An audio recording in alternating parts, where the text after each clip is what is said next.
Hi, geeks, freaks, and all those unique. EmceeFrodis here, and this is the way. And oh my God, BO-KATAN, BO-KATAN. Sorry, I'll be chill. I'll be chill. So we're talking about the Mandalorian, chapter 11, the Heiress, and BO-KATAN. I'm gonna be okay. Oh my God, there's so much stuff happened in this episode. Uh, yeah, I can try giving you a very dry summary of it, but let's just get into it because oh my God. So first of all, that opening scene of the Razor Crest coming down, and you think that the ship's gonna burn up, but Mando's gonna be cool, so he ends up landing, and then it just falls into the water. It's just such great timing on everything. And I like seeing Frog Lady meet Frog Husband. They were so cute. I loved them. It's really a testament to how these things play out, that you can have these characters that don't speak basic and we still totally understand what's going on. And I mean, you don't even have the actors' facial expressions to go off of, because it's all these, not even with prosthetics with this. These are just full out masks. So just them being able to get out a lot of, mime work, basically. It just works really well. When they go into the little pub and the chowder from the ceiling hoses, that was disgusting. Mando, please start carrying around some Lunchables or snack packs or just something for Baby Yoda so that he won't accidentally eat somebody's eggs and you won't have to give him tube chowder with live squids in it. I mean, gross. It's not even a live squid in there, because certainly Bo's the girl working along with her seemed to enjoy it, and it seemed fine. But I mean, just the concept of chowder from a hose just seems very unappealing. So is there this vat of chowder above the pub that they just kind of ugh. Oh, I'm just grossed myself out. So Mando gets information from some Korans, and he goes off onto a boat to go meet up with some Mandalorians, and they decide they want to have his armor. And oh my God, the scene where they knock Baby Yoda into this feeding thing of this Cthulhu thing that eats Baby Yoda, and I just could not deal with. Oh my God, they released the Kraken on Baby Yoda. You don't do that. You don't release the Kraken on Baby Yoda.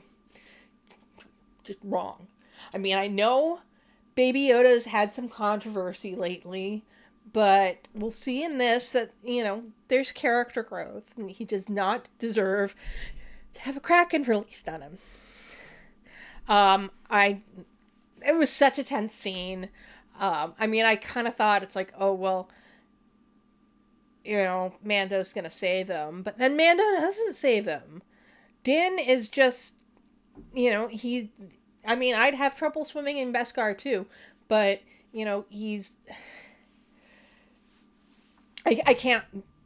We have to get into it. Because, I mean, I've already, been outbursting about it. But 3 Mandalorians come in, and one of them is BO-KATAN Chris from the Clone Wars series and from Rebels. And as soon as you see the armor, it's just oh my God, it's Bo-Katan. Now I have to admit that I waited a little bit before I watched this episode, and a friend of mine who, she didn't spoil it, but she did send me a message that's as soon as you watch Mandalorian, can we talk? I have some background questions.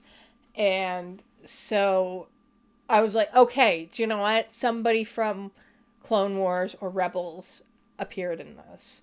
I knew that already. And I knew it wasn't going to be Ahsoka, because Jan knows who Ahsoka is and kind of knows the background. But I kind of figured it was Bo-Katan, because, well, was there an announcement that Katie Sackhoff was going to be in the show?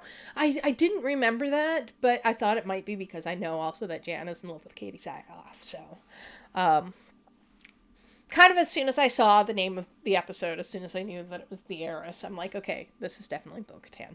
But seeing her, like, appear in that armor, and it's just, oh my god, so good. And, her crew, like, taking out the thing that killed Baby Yoda, and that Baby Yoda's okay. And then having them take off their helmets and having Bo take off her helmet, and it's Bo-Katan. It's just flat out Bo-Katan. Like, they got so lucky because, I mean, Filoni didn't know that they were going to be doing this. They had no idea. Back when he first did the Clone Wars, I mean, that was how it, many, many years ago, that Bo-Katan was first introduced. But he did decide that's like, hey, let's actually base Bo-Katan physically off of Katie. Because, you know, Katie is amazing, so why shouldn't she look like Katie? And it just, everything fell into place so beautifully. I mean, I know some people have been like, well, how old is Bo-Katan supposed to be? And I don't care. Katie was so good playing her. And I don't know, she's #blessed in terms of skin. And, you know, she doesn't get a lot of sun because she's wearing a helmet all the time. So, you know, she just looks fantastic. She's like the exact opposite of Obi-Wan, who looks older because he was on Tatooine all the time. Yeah. But yeah, she looked exactly like she stepped out of the animated series. If you go to TV Tropes, you can see 3 different pictures of the character from the Clone Wars, Rebels, and now Mandalorian. And you can see how much she looks like Bo-Katan from the cartoons. Like, this is who the character is. And the fact that, like, basically the first thing that happened is they take off their helmets and Din is just like, what the hell are you doing? And they're like, oh, you're one of those cult people who, like, are, this is the way, never take your armor off. And kind of, we all knew that had to happen because way too many Mandalorians had taken off their armor, that we needed to have some sort of explanation as to why Din was so dead set against doing it. And it was so great. So great. And just the differences between them just worked so well. This episode was so great. Like, watching 4 Mandalorians just go in and take out an entire army of stormtroopers who can't hit the broadside of a bantha, I think is what it was, which is a great line. But they were just so just not unflinching walk, just firing guns, just amazing. And this is coming from somebody who isn't even like that big of a Mandalorian person. I mean, I guess I shouldn't even really say that anymore because I'm just not a Boba Fett person. Which that might actually change depending on what happens with later on this season. But certainly I love Din and I love Bo-Katan. So this was amazing. And I'll have to like talk to some of my more casual friends to find out what they thought of this episode in terms of how accessible it was to people who didn't know the animated series. Because, like, for me, there was so much stuff that I squeed over, but I didn't feel like it was inaccessible for people who hadn't seen all of that stuff. I was like, oh, well, this is a Mandalorian that people don't know, but maybe they'll figure it's like, there's probably something there that I don't know. Maybe I'll check out this other stuff. And I don't think it was too distracting that they didn't bog it down. But I mean, having her come in and asking where the Darksaber was with that Imperial officer, played by is Titus Welliver, who is somebody that I really like a lot. He's obviously the man in black from Lost. I think of him always as being War from Supernatural. Just one of those actors who turns up in a bunch of stuff and is always kind of playing the same sort of jerk guy. Now, this episode was so good. I loved seeing Din with Mandalorians other than the ones that other than the armorer, because these are certainly, when we first saw season 1, there was kind of this disconnect as to why are these Mandalorians so different than the ones that we'd seen previously. And now we kind of find out, oh, it's because they're of this other sect that don't want to go back to Mandalore and, don't remove their armor. And now we see Bo come into things, and it's like, oh, these are the Mandalorians that we know from the Clone Wars and Rebels. And this opens things up in a way. This is kind of we've had characters from the books and things come into this before. Obviously, we just had Cobb Vanth a couple episodes ago, but this BO-KATAN is bigger than Cobb Vanth, who I think some people who have read the books would probably miss that reference because he's not that big of a character. He is more of a Mandalorian character at this point. But BO-KATAN is just like a major just kicking the door open. That's just like Star Wars canon. Just Star Wars canon right here. And I love it. I want to see Sabine Wren at some point. I don't know when that's going to happen. And obviously, we got her name dropped at the end of this episode, Miss Ahsoka Tano. That is the Jedi that we're going to have Din meet, which we kind of all saw coming, but it is kind of just nice to have it just out there. Most people are hypothesizing, and I'm going to agree with them, that we're not going to see Ahsoka in the next episode. Or if we do see Ahsoka, we're only going to see her at the very end of the episode, but that the big Ahsoka introduction episode is going to be episode 5, chapter 5. Not chapter 5. Chapter 13, because that is Dave Filoni's episode, and I don't think that Dave Filoni would let somebody else bring Ahsoka into live action. I think he would want to do that himself. Somebody else might get, just, the first, hint of her, but he's going to want to be the one to really, dig into her. So other things that happened in this episode, I loved Baby Yoda in this episode. After all of the controversy that happened in the last one with Baby Yoda eating the eggs, I thought it was really nice that he kind of now, he doesn't get punished, but now he understands that's oh, there's consequences.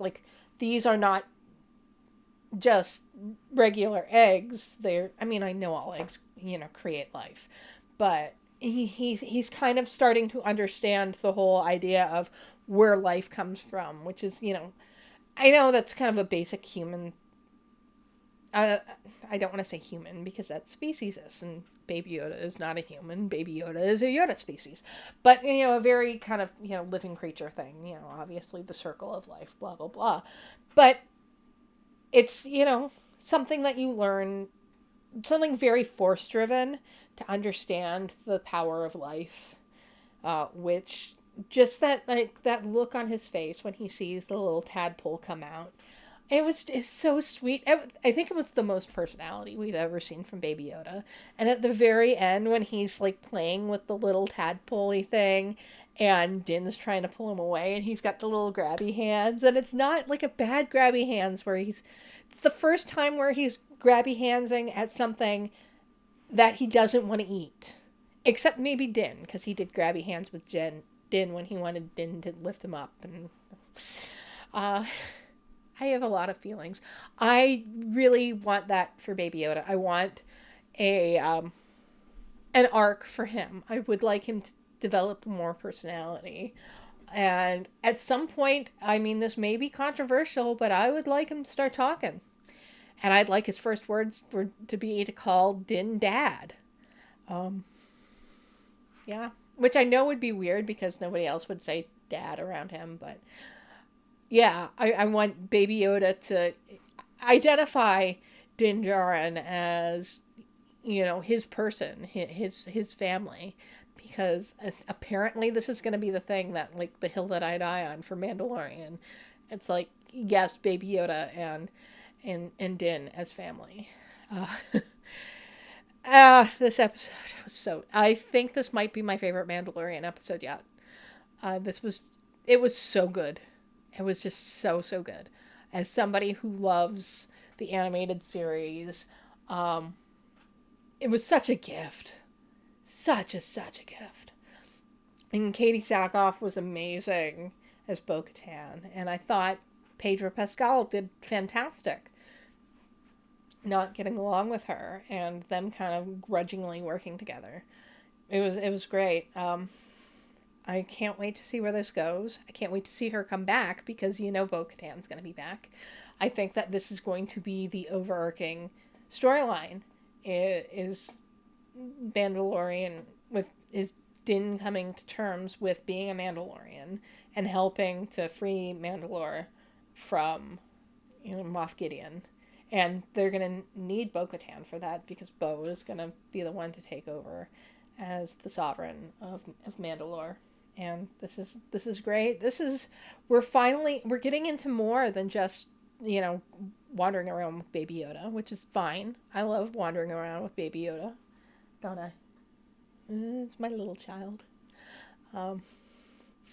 But yeah, we've got to have more than that. It's the series has to be more than that. And I think that they're gonna deliver that. So tell me what you thought of the Heiress. Comment down below. If you like this video, please subscribe to my channel. I'll be posting lots of other Star Wars videos, as well as Star Trek, Supernatural, and many other geeky things. If you want to support me, you can go over to Patreon, where you can get early access to videos and contribute to polls. You can also buy me a coffee. If you would like something to wear, you can go to my TeePublic or Redbubble. Today I am wearing my Problem with Porgs shirt, which is Poe Dameron in a very specific pose. It's this one. You see the similarities? I made that Kirk there. So, until next time, live long and may the force be with you. I have spoken.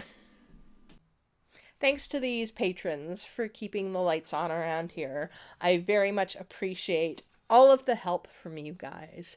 So if you want to keep watching more of my videos, click on my cartoon face over there and you can go directly to my channel and check things out.